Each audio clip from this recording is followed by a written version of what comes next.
So another way to catch it's 1:10 p.m. September 26th. So another way to catch these telepathy manufacturing goons is, for instance, right now I'm reading Tuesday, September 26th. Read it a few times. That would be in the telepathy. So the way you also check for original, authentic, untampered with telepathy, if it's an original file, is think about how your thoughts flow throughout the day. I'll drink my coffee. I'll look at my coffee creamer. I'll look at my coffee maker. That should be in the telepathy. Then I'll look at my eggs. That should be in the telepathy next.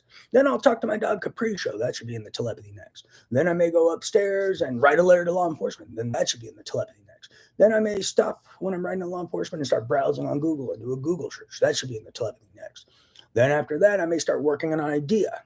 That should be in the telepathy next. Meaning it's going to be like thinking in your day to day. It's not going to be all organized like ideas here and letters there and this and that. It's all going to be in this chronological order throughout the day of the different things you do and the different tasks. And it's not going to be clean and clear. Then, like I also said, like when I'm working on Word documents, some of my documents aren't done in a day. So it's not, my telepathy wouldn't just show a document in a day. It'd show bits and pieces of it as I worked. And it wouldn't just show the exact text in the telepathy file. It would show the text and the thoughts before I typed the text, and me thinking about how to phrase it, me thinking about the process, me thinking about the user experience, etc., etc. It wouldn't just be typed text that's in my document. It could be the thought processes, experience, etc., etc. It wouldn't just be typed text that's in my document. It would be the thought processes before I even thought of the idea. And for instance, if I was creating something and thinking about the user experience, I'd be thinking about the user experience that'd be in the telepathy and how does this work and what would it be like? I got to log in, blah, blah, blah. And then I'd think of the idea. And then the type text would be there that you find in the documents. So it's not just going to be clean and crisp if you get it. But yeah, that's another way to catch manufactured telepathy really quickly is it should follow a chronological order of the things I'm doing throughout the day. So look at surveillance and then see if the surveillance makes sense with the telepathy. Be like, well, he woke up this morning and browsed something on the computer. Where's that in the telepathy? He went to the restroom and was reading a book. Where's that in the telepathy? I don't see it. Then he went downstairs and looked at his egg carton. He looked at his creamer. Where's that in the telepathy? He probably read it. He said some stuff to his parents. Where's that in the telepathy? Then he went upstairs, browsed something. Where's that in the telepathy? And that's so the surveillance and the tasks I'm doing throughout the day should be in synchrony with the telepathy.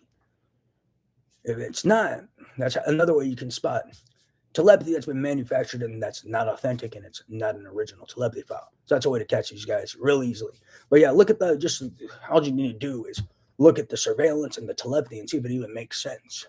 And that's a way to catch these guys.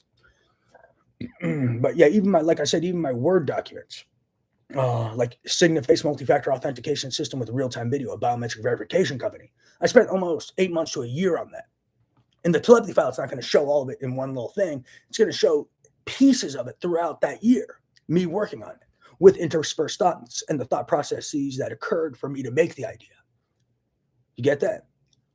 So if you don't see these thought processes and then see what resulted from these thought processes that I type into the document, you don't have authentic telepathy. And that's a way to catch these guys too. And if you think it's only 4 biometric verification features, there's like 50 to 60 features in my Signiface multi-factor authentication system with real-time video. And it took a lot of thought, and a lot of placing myself in the user experience and thinking about it and thinking about how stuff works, this and that. So there should be all sorts of thought in there. And if it's not, it's not authentic. Praise Jesus.